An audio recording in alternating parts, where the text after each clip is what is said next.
My name is Julio Montaner. I'm Bruce Richman. Bonjour, mon nom c'est Marc-André LeBlanc. My name is Sharon Walmsley. My name is Wangari Tharao.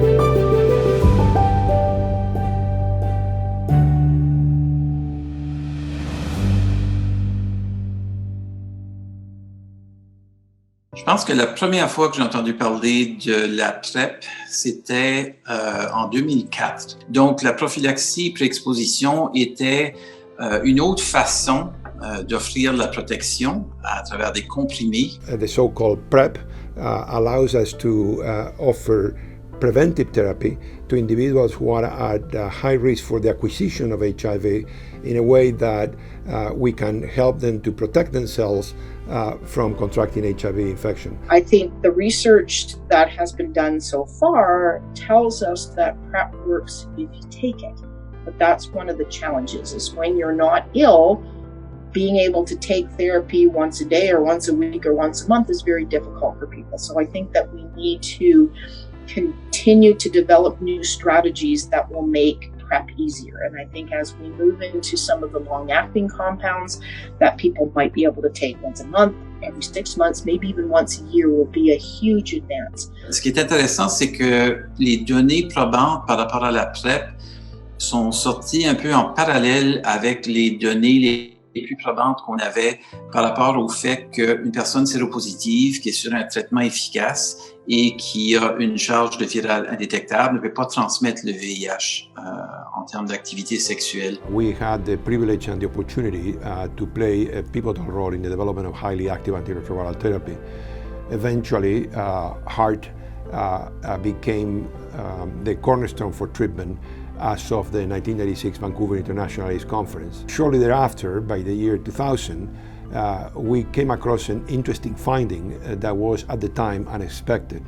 That is to say that not only morbidity and mortality related to HIV/AIDS had decreased, but at the time in a counterintuitive way, the number of new infections, HIV infections, have decreased, despite the number of people living with HIV having increased as a result of the benefit of treatment. And we came to realize that we could explain the decrease in HIV transmission as a direct result of the impact of antiretroviral therapy, highly active antiretroviral therapy, in our community. So if an individual is on effective antiretroviral therapy, they take it regularly, their viral load is undetectable, our current understanding from the research that we have is that that individual cannot pass their HIV on to another partner.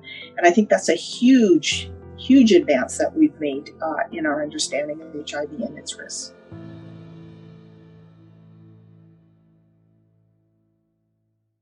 When I learned about U equals U, that medicine not only is going to keep me alive, but I also can't pass it on, that just changed everything for me. It changed my outlook on love, my relationships, and on just being able to feel like normal again. And it changed my relationship with my medication as well, because instead of seeing that pill, which I had just started taking medication, that pill every day that sort of reminded me that I have HIV, it was a pill every day that keeps me healthy and prevents anyone from getting HIV from me. If a mother is taking effective antiretroviral therapy during pregnancy and delivery, then the risk of transmission to that baby is virtually zero. We can't say zero, but it approaches zero. Even if you don't have a degree in economics, you can see the value of preventing one HIV case is going to save the system huge amounts of money.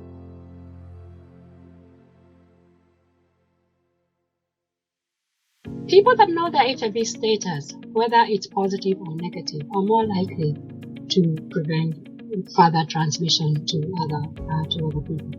I have had many people tell me, if only I knew my HIV status, I would be so careful. But so that, and you tell them, you can be as careful now that you don't know your HIV status.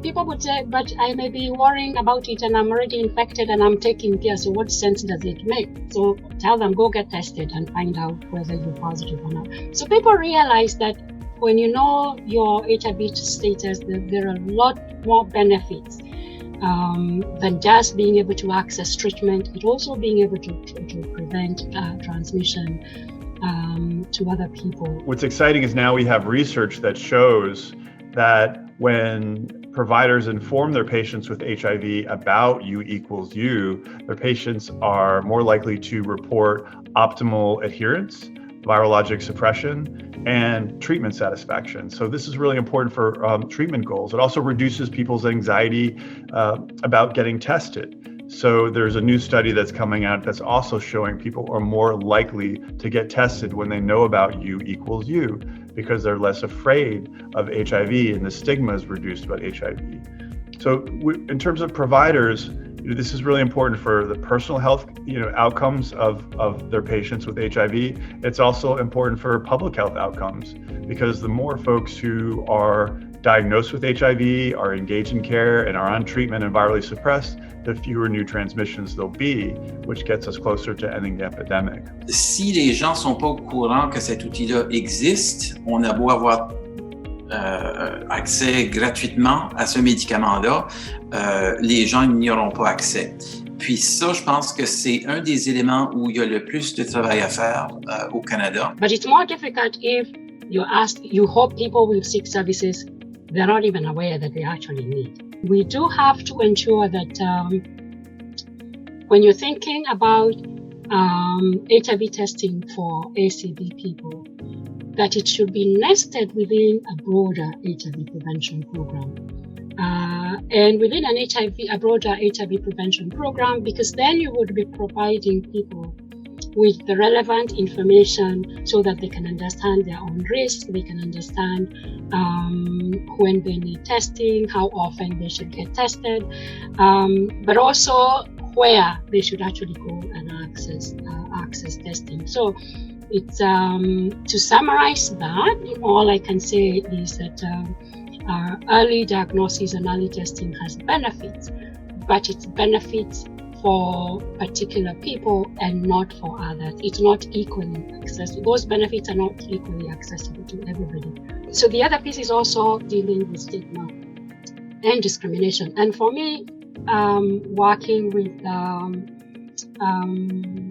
African, Caribbean, and Black people, there is the intersection of stigma and discrimination based on HIV, but there is also the issue of racism, of homophobia, of transphobia, issues that we haven't really paid a lot of attention to. So we may think we are helping people have an improved quality of life, but we need to actually deal with those issues 30 years into the epidemic. I've worked with CATIE a lot on helping them develop their educational tools, and I think that that's really important as well, that we put things in a language and in a lay language that people can understand and try to take home the important points. When I found out that CATIE was writing a statement and was signing on, it was early January, and it was just about 6 months after we launched, so like nobody saying this in the world. It was very few people that were coming out and confirming U equals U was true. But when I heard CATIE was about to write a statement, I was so excited. And because CATIE has a reputation, not just in Canada, but in other parts of the world, as having being a very credible, legitimate research information, and it's a gold standard in Canada. When CATIE came on, it set the whole campaign on an international trajectory. All of a sudden, other international organizations started recognizing it and paying attention, and there was just this groundswell of organizations that joined in Canada as well. So it was like, okay, well, it started in New York, in this little here, and all of a sudden it just started to blossom and grow up in Canada.